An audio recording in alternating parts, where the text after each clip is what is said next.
Imagine isso.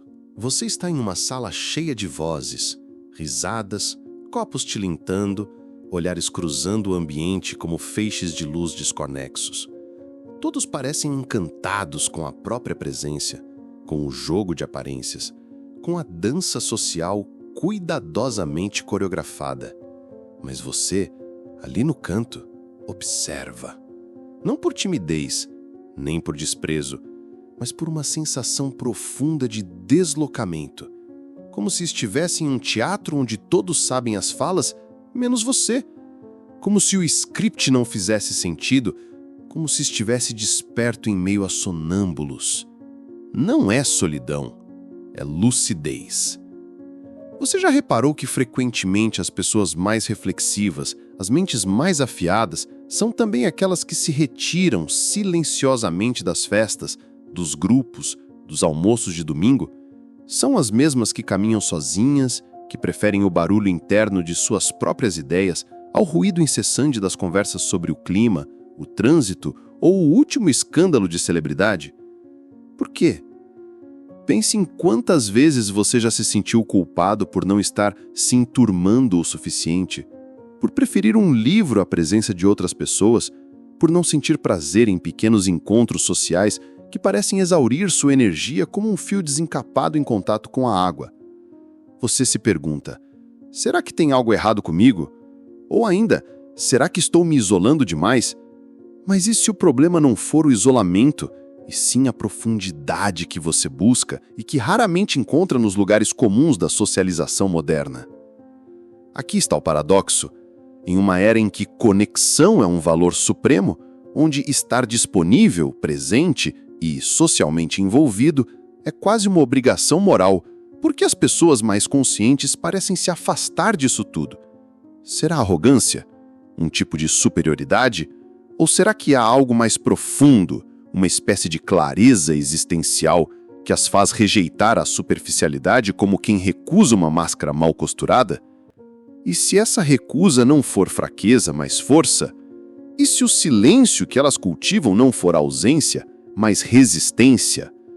Há algo inquietante no fato de que os que mais compreendem o mundo são, ao mesmo tempo, aqueles que mais se sentem distantes dele, como se a lucidez trouxesse não pertencimento, como se a inteligência, quando aliada à sensibilidade, criasse um efeito colateral inevitável, o exílio. Você já sentiu isso? A sensação de que, ao ver mais claramente o tecido invisível que sustenta os laços sociais, vaidade, medo do abandono, necessidade de validação, tudo perde a cor, e que ao não conseguir mais participar desse teatro sem sentido, você acaba se afastando não por escolha, mas por necessidade? A pergunta é, o que está por trás disso? Que tipo de percepção faz uma mente inteligente rejeitar com tanta firmeza a vida social comum? Qual é o custo de pertencer e qual é o preço de ver com nitidez demais? Talvez, no fundo, essas pessoas não estão se isolando. Talvez estejam apenas recusando as distrações que os outros aceitam sem questionar. E é aí que começa a verdadeira investigação. Porque essa suposta aversão à vida social pode, na verdade, ser um chamado, uma rebelião silenciosa, um grito existencial abafado pela aparência de calma. Mas o que está realmente por trás dessa recusa? Prepare-se para mergulhar mais fundo. Por trás do aparente distanciamento social de mentes mais inteligentes, existe algo muito mais profundo do que simples introversão ou desinteresse. Há um tipo específico de fadiga existencial, um cansaço da performance social, não físico, mas espiritual. E para entender isso, precisamos mergulhar nas camadas invisíveis que moldam o comportamento humano. O inconsciente coletivo, os condicionamentos culturais, os valores herdados e, sobretudo, a consciência da própria liberdade. Jean-Paul Sartre afirmava que o ser humano está condenado a ser livre. Essa liberdade, aparentemente desejável, se transforma num fardo pesado quando se percebe que todas as nossas escolhas sociais são também criações, máscaras, atuações. A mente inteligente, ao enxergar isso com clareza, não consegue mais se perder no jogo. Ela vê as regras, percebe o tabuleiro, entende os movimentos e, por isso mesmo, não consegue jogar sem um certo desprezo silencioso. Carl Jung também nos dá pistas poderosas. Para ele, a individuação, o processo de se tornar quem você realmente é, exige a confrontação com a própria sombra. E, ironicamente, a vida social é um terreno fértil para a negação dessa sombra. Em vez de autoconhecimento, buscamos pertencimento. Em vez de verdade, buscamos aceitação. Em vez de profundidade, navegamos na superfície rasa da conveniência. Pessoas mais inteligentes muitas vezes possuem uma sensibilidade mais aguçada para essas tensões ocultas. Elas percebem o artifício, detectam as motivações inconscientes nas interações, identificam os jogos de poder escondidos sob elogios, convites, abraços. Não é que não consigam se relacionar, elas apenas não conseguem mais fingir que não percebem o teatro. E essa consciência se transforma num obstáculo psicológico real. Quanto mais se compreende os mecanismos sociais, mais difícil é se entregar a eles sem reservas. Arthur Schopenhauer, em sua visão crua e muitas vezes cruel da existência, dizia que a solidão é o destino de todas as mentes excepcionais. Não por arrogância, mas porque a verdadeira contemplação do mundo exige silêncio, introspecção e afastamento. A multidão entorpece, o barulho dilui o pensamento. A pressão do grupo muitas vezes força uma conformidade que beira a mutilação interior.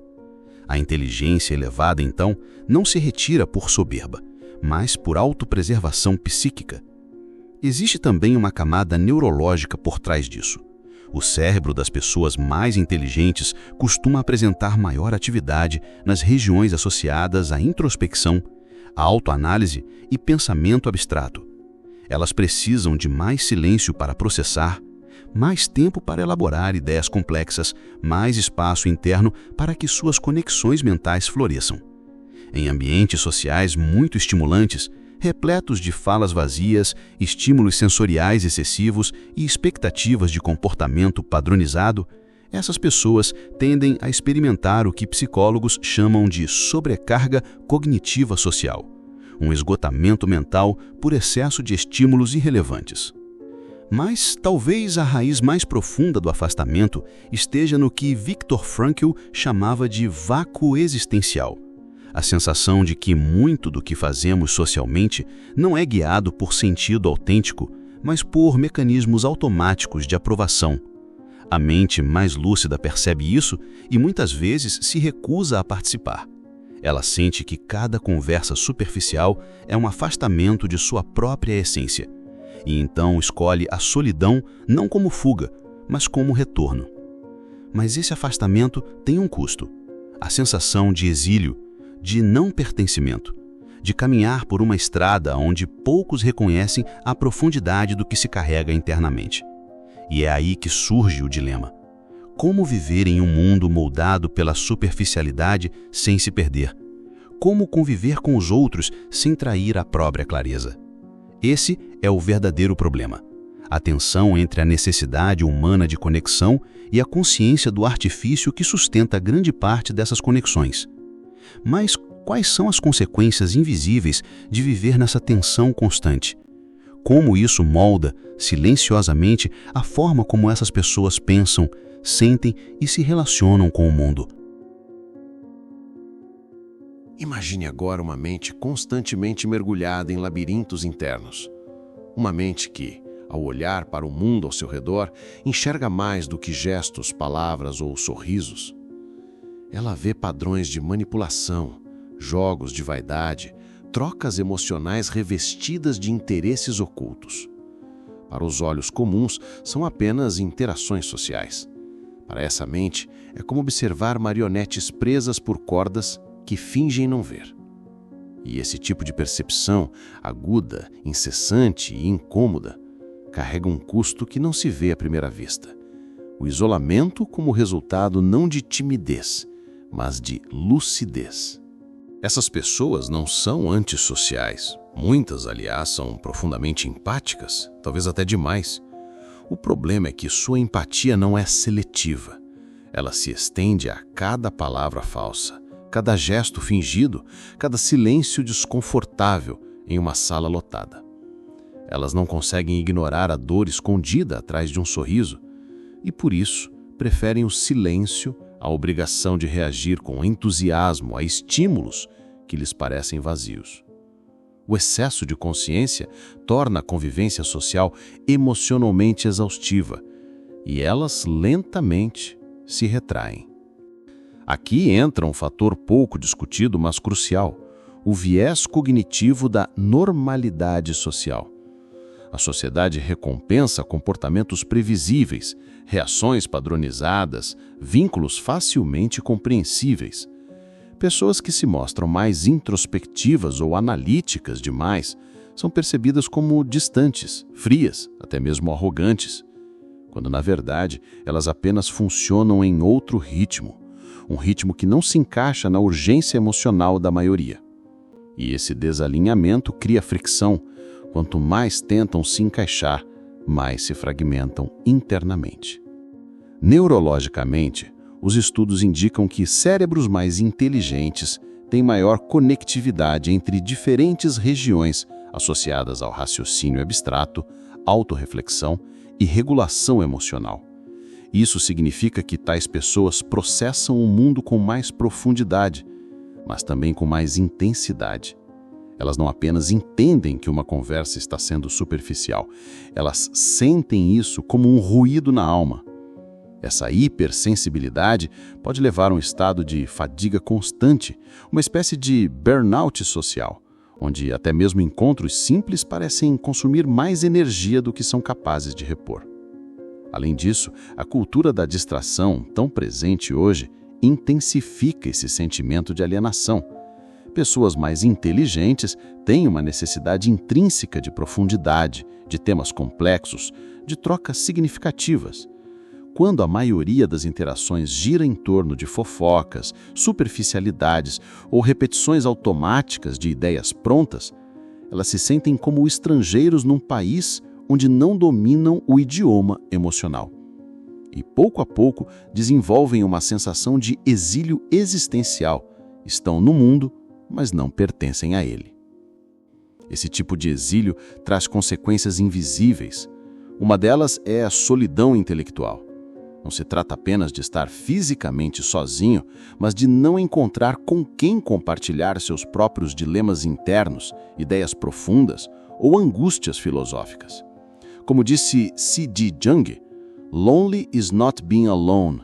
It's the feeling that no one sees you truly." Essa ausência de reconhecimento genuíno leva a outro efeito colateral, o fechamento emocional. Para evitar frustrações, a mente inteligente começa a restringir suas vulnerabilidades, tornando-se seletiva, hermética, inacessível, até mesmo para si mesma. Por fim, essa desconexão social pode corroer lentamente a identidade, pois o ser humano, ainda que consciente de sua singularidade, precisa do olhar do outro para se espelhar. Sem esse reflexo, mesmo a mente mais brilhante pode começar a duvidar de sua própria validade. E é nesse ponto que surge uma pergunta ainda mais inquietante. Será que é possível viver em paz consigo mesmo, quando o mundo ao redor parece ter sido projetado para repelir sua autenticidade? Este é o abismo que muitos atravessam em silêncio. A percepção de que sua verdade interna é incompatível com os moldes sociais existentes. Mas será que isso é um destino inevitável? Ou existe uma forma de se libertar dessa prisão invisível e viver uma vida plena, mesmo que fora do rebanho? E então, em meio ao silêncio construído por anos de afastamento e percepção dolorosa, surge uma centelha. A dúvida se a fuga é a única saída ou apenas um reflexo condicionado de um sistema mal projetado. E nesse momento começa a rebelião. Não com gritos, não com violência, mas com algo muito mais profundo. a decisão de romper com a narrativa invisível que diz que você precisa se encaixar. Porque aqui está a verdade que poucos ousam encarar. O afastamento não é uma fraqueza. É o primeiro estágio da revolta silenciosa contra a banalidade. A solidão que você experimentou não é ausência, é purificação. O tédio nas conversas rasas não é arrogância, é sinal de que sua mente exige alimento mais denso, mais raro. O mundo, com sua pressa emocional e relacionamentos de conveniência, não foi feito para quem enxerga em camadas. Mas isso não significa que essas pessoas devam desaparecer entre as frestas. A rebelião começa quando você percebe que sua inteligência cognitiva, emocional, espiritual pode ser um portal e não uma prisão. Viktor Frankl dizia que, quando não somos mais capazes de mudar uma situação, somos desafiados a mudar a nós mesmos. E talvez o que precise mudar não seja a sua essência, mas o lugar onde você procura pertencimento. Você não é incompatível com o mundo. É o mundo que, muitas vezes, ainda não aprendeu a lidar com a profundidade. E aqui está uma mudança de perspectiva brutal. Talvez o problema nunca tenha sido sua dificuldade de se encaixar, mas sim a sua recusa inconsciente em se corromper. Adaptar-se demais pode ser um ato de autoabandono. A verdadeira revolução é manter sua integridade, mesmo que o preço seja a incompreensão. Os grandes pensadores da história, de Nietzsche a Simone de Beauvoir, de Schopenhauer a Hannah Arendt, foram frequentemente vistos como deslocados, frios, difíceis. Mas foi justamente essa dissonância que lhes permitiu pensar o impensável, criar o inédito, questionar o inquestionável. A rebelião, então, se transforma em criação. Em vez de lutar para pertencer a espaços que não ressoam com você, você começa a criar espaços próprios, sejam projetos, obras, relações profundas e raras, onde a autenticidade não só é aceita, mas necessária. E para isso, é preciso coragem. Não a coragem de enfrentar o outro, mas a de sustentar sua verdade sem anestésico. De encarar sua própria profundidade e, em vez de escondê-la, fazer dela sua morada. Outro passo decisivo nessa libertação é abandonar o mito da popularidade como sinônimo de valor. A cultura atual mede relevância pelo número de seguidores, conexões, curtidas, mas a história mostra que as ideias mais revolucionárias nasceram no silêncio, na marginalidade, na solidão criativa. Carl Jung se isolou da comunidade acadêmica para mergulhar nos seus próprios símbolos. Kafka escreveu obras imortais enquanto morria lentamente por dentro, invisível para o seu próprio tempo.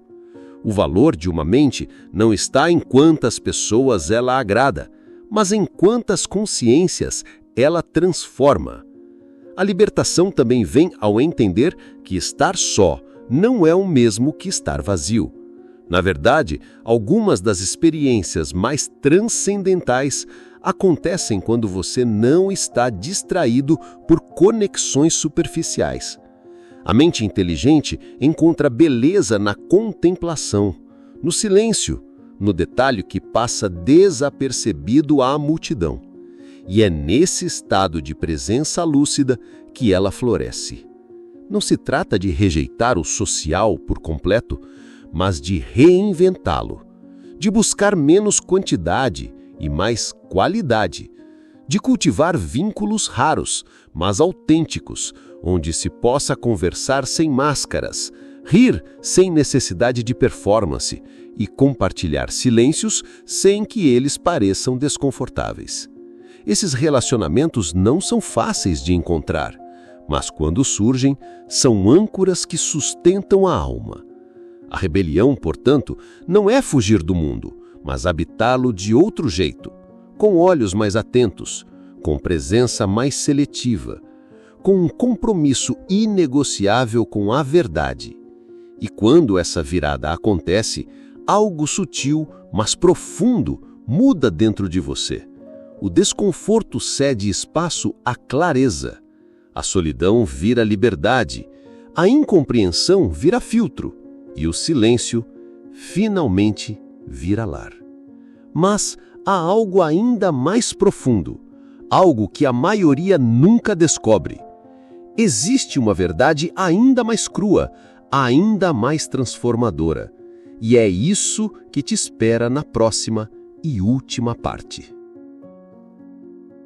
Imagine acordar um dia e perceber que toda a sua trajetória de afastamento, introspecção, análise e silêncio não foi um erro, mas um chamado. Um chamado que muitos ignoram, que a maioria silencia com distrações, barulho e compromissos vazios. Mas você atendeu. Você ouviu. E agora está diante da revelação final. Uma que não é confortável, mas é libertadora. A verdadeira liberdade não está em se afastar dos outros. Está em não precisar mais deles para existir. Não se trata de misantropia, não é desprezo. É transcendência. É quando você compreende que tudo aquilo que você buscava no externo, validação, pertencimento, companhia, eram apenas projeções de partes não reconhecidas dentro de você. Era o eco de uma criança interior ferida, tentando ser ouvida pelo mundo, quando na verdade só precisava ser ouvida por si mesma. E então, nesse silêncio maduro, você descobre algo que nenhum manual de autoajuda vai te contar. A liberdade suprema é indiferença consciente. Não aquela que nasce do trauma ou da mágoa, mas aquela que surge do reconhecimento profundo de que a sua existência não depende da aprovação, presença ou compreensão de ninguém. Você é, e isso basta. Jean-Paul Sartre dizia que estamos condenados à liberdade. Mas o que ele talvez não tenha dito explicitamente, e que só a experiência pode revelar, é que essa condenação se transforma em bênção quando você a aceita completamente. Quando você para de resistir ao peso de ser livre e começa a dançar com ele. Quando você entende que, sim, não há garantias, não há pertencimento universal, não há sistema que te acolha inteiramente, mas há você, inteiro, radicalmente inteiro. E então, nesse ponto, algo mágico acontece. Paradoxalmente, quando você não precisa mais de ninguém, você se torna verdadeiramente capaz de amar. Não um amor carente, que exige atenção e presença constante, mas um amor pleno, que respeita distâncias, celebra a liberdade do outro e não tem medo do silêncio. Você se torna uma presença que não sufoca, mas inspira, que não exige, mas compartilha. E por isso mesmo é profundamente transformadora.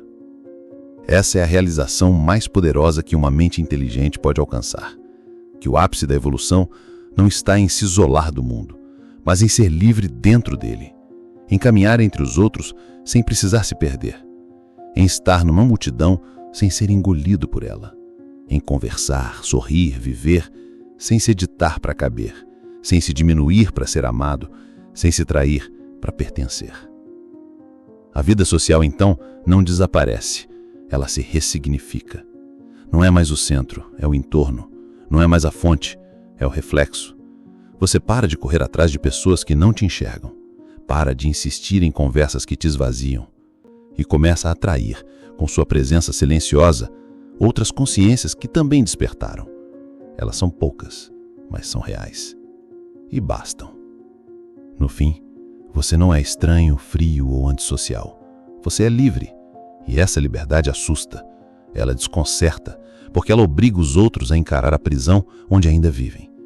Mas ela também inspira, porque ela prova em silêncio que é possível viver de outro modo, que é possível habitar o mundo sem se perder nele, que é possível ser inteiro, mesmo estando só. E se você chegou até aqui, talvez também esteja pronto. Pronto para parar de se moldar. pronto para parar de fugir, pronto para habitar a sua própria presença, como um templo, não para se esconder do mundo, mas para iluminá-lo de dentro. Porque, no fim, a verdadeira realização de uma mente desperta não é se afastar da humanidade, é aprender a tocá-la sem ser engolido por ela. O canal Abismo Lúcido agradece você por ter chegado até aqui. Agora adicione um seu comentário, deixe o seu like, se inscreva no canal para não perder os próximos vídeos e compartilhe. Alguém pode estar precisando ouvir o que você acabou de escutar.